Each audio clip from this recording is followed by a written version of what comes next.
قطر هي اللي سجلت وليس العراق. مرفوعه الكره في القائمه الثانيه، هاي صعبه التغطيه الدفاعيه من هنالك، ما زالت الخطوره، كره جول، با جول. يا سلام عليك يا محمد يا قاسم، ثنائيه ولا اروع.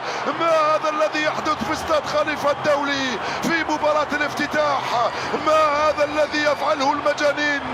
نعم انتم مجانين، ابناء العراق يفعلونها ويسجلون هدفا ثانيا. يا للروعه ويا للبراعه، يا للاصرار ويا للمتعه.